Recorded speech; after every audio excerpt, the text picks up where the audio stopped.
என் பேர் லாவண்யா வெங்கட சுப்ரமணியன். நான் இன்னைக்கு புதுசாக ஒரு யூடியூப் சேனல் ஸ்டார்ட் பண்ணியிருக்கேன். பேர் அனுதினமும் ஆனந்தம்.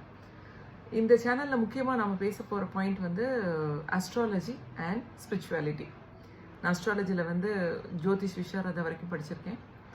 ஆஸ் வெல் அஸ் நான் வந்து கிரியா தீட்சை வாங்கியிருக்கேன் ஓஎஸ்எஸில்.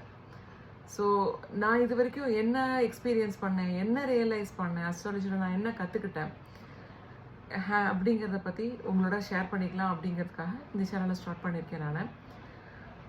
இப்போ வந்து இன்றைக்கி நம்ம ஃபஸ்ட்டு நம்ம டாபிக் பேச போகிறது வந்து ஆனந்தம். ஆனந்தம்னா என்ன அப்படிங்கிறத பற்றி தான் பேச போகிறோம். ஆனந்தம்னா என்ன? ஒவ்வொருத்தருக்கும் ஒரு விதமான ஒரு தாட்ஸ் இருக்கும். ஒருத்தருக்கு வந்து ஜுவல்லரி வாங்கி போட்டுட்டா ஆனந்தம், ஒருத்தருக்கு வந்து ஒரு ட்ராவல் பண்ணிட்டு வந்தால் ஒரு ஆனந்தம், ஒருத்தருக்கு நல்ல விதவிதமாக சாப்பிட்டா ஆனந்தம். ஆனால் வந்து அந்த ஆனந்தங்கள்லாம் எப்போவுமே நிலைச்சிருக்காது.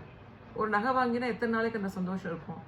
Maybe a week or month. அதுக்கப்புறம் நீங்கள் ஆட்டோமேட்டிக்காக என்ன பண்ணுவீங்க, வேறு உங்களோட ரெகுலர் டே டு டே லைஃப்பில் நீங்கள் அதை கவனிக்க ஆரம்பிக்கும் போது உங்களுக்கு இந்த ஆனந்தம்லாம் மறந்துடும். வேற ஒரு பிரச்சனையை மனசில் தூக்கி போட்டுப்போம். ஸோ நம்ம ஃபஸ்ட்டு எப்போவுமே ஹாப்பியாக இருக்கணும் அப்படின்னா, எப்போவுமே ஆனந்தமாக இருக்கணும் அப்படின்னா, நம்ம எண்ணங்களை தான் நம்ம முதல்ல ஃபைன் டியூன் பண்ணணும். எண்ணங்களை ஃபைன் டியூன் பண்ணுறது தான் எப்படி அது அப்படிங்கிறத நம்ம ஃபர்தராக அடுத்தடுத்த வீடியோக்களில் பார்ப்போம். நன்றி, வணக்கம்.